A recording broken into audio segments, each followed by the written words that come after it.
Well, hello, hello, hello. Here we are again. We're doing. I'm just reaching for the record. Sorry, doing Radiohead. Doing Radiohead.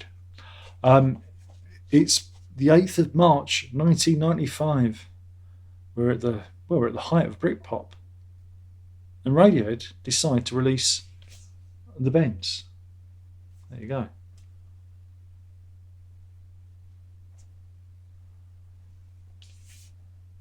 And who'd have thunk it? After hearing Pablo Honey, you would have never, ever, ever guessed that they would have got to this point. That you would have instantly put this on and again be hit with such I mean, if you listen to the record, it's just such a strong. The first four songs alone are just so strong compared to the material did on the previous record. It's quite bonkers. It's quite bizarre that suddenly they've found they've found a way. They found it. They found the right recipe for their sound. Now, I do believe that maybe a lot of this comes from the involvement of the production people. In this case, it's established um, music industry producer John Leckie. He's assisted by Nigel Godrich, who end up doing a lot more production for Radiohead. But yeah, I think John Leckie is the secret ingredient here. I think he probably gave them the ability to relax in the studio and to find their own way. Who knows? Maybe he just guided them in terms of structure and how to use the various tone palettes that they had developed. Because you've got to remember, at this point they're very much a guitar band, you know, very much a guitar band. And like I said, I didn't. If you watch the previous video, which is about Pablo Honey, I didn't hear this when it came out. I was aware of the videos and the singles, and yeah, I thought it was okay. But I didn't buy the record because I thought it was a bit derivative. You know, I saw them. I know they're not American, but I saw them as kind of pandering to that FM radio sound of America, which is funny because I don't think this album did very well in America. Let's have a look. What did it do in the US? It got to number 88 when it was released there in 1996. Funny enough, yeah, didn't do very well. Over here, it reached number 4 um, in the UK. Just in case you don't realise, I'm from the UK. So yeah, it even though it sounds very radio friendly, didn't do very well in America at that time, which I thought was quite interesting. But I think they did well in touring. I think they did quite well. I think they was support to REM, and I think that kind of rubbed off on.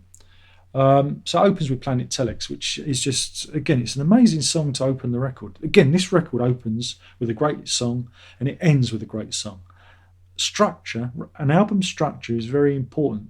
The only problem is it's a 48-minute record, so it's just moving out of that sweet spot, that 40-minute sweet spot that I think we'll all agree is the best length for a record. There'll be many of you saying, "No, Darren, I want as many songs on a CD as possible."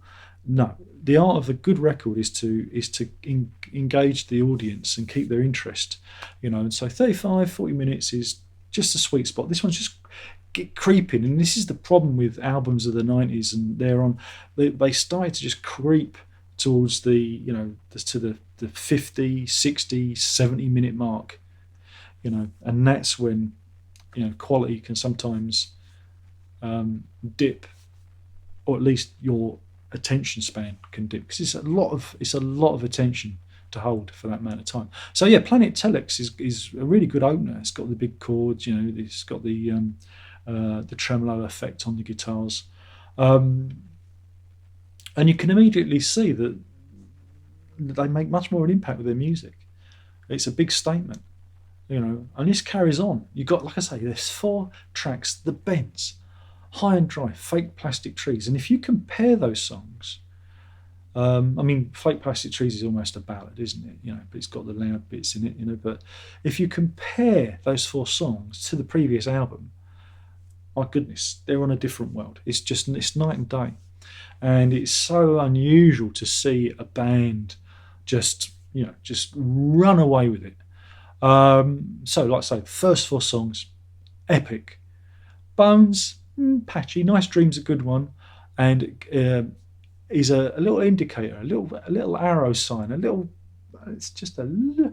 It's pointing towards OK Computer. You can hear it just gesturing to OK Computer. Just is another good one. You do it to yourself. You do. Love the video to that one. Again, my Iron Lung. These songs have a sophistication that was lacking before. Bulletproof's all right, Black Star, okay. But the real kicker is Street Spirit. And this is where you see them this is it. This is the band arriving. That way the album ends and the way that song is structured, it's just, that's it. That is the Radiohead sound. They've got it. Soaring vocals. It's a sticker. Again, hooks. The previous album didn't have any hooks. This one it's got more hooks than an angler's weekend outing. Plenty of hooks. And Street Spirit, I think, is the band just getting there. Just getting there. It's sophisticated. The production's great. Tom York's voice is brilliant. It's got the guitars. It's emotive. It's just mwah. And then you pair it up with a very visually striking video, and it's a great song. How did it do in the chart? Yeah, it made number 5 in the UK. Didn't do anything in America, apparently. Or is that wrong? It can't be right. That can't be right. It must have sold in America. But it reminds me, Peter Gabriel covered it on his Scratch My Back album. And he sent it to Tom York, hoping that they'd cover one of his songs. And they never responded. They never responded. Radiohead ceased communication with him and never got back to him.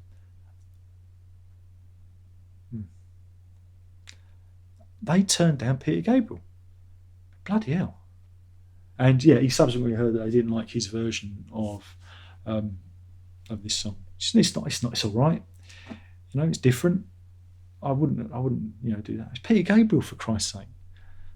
But then, he went on to collaborate with Hot Chip instead, and everyone's heard of Hot Chip.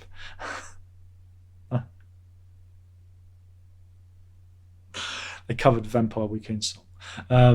It's a good one. Go and check that one out. Anyway, so let's have a look at the old vinyl. This is the reissue on XL Records because, like I said, I didn't buy it at the time. I bought it a few years later when OK Computer came out, and I started to explore their back catalogue. Again, it's very typical of the time, this kind of design. And here you can almost see that it's almost like a proto version of the OK Computer artwork there. It's beginning. You can see that kind of Radiohead design aesthetic beginning to take its course.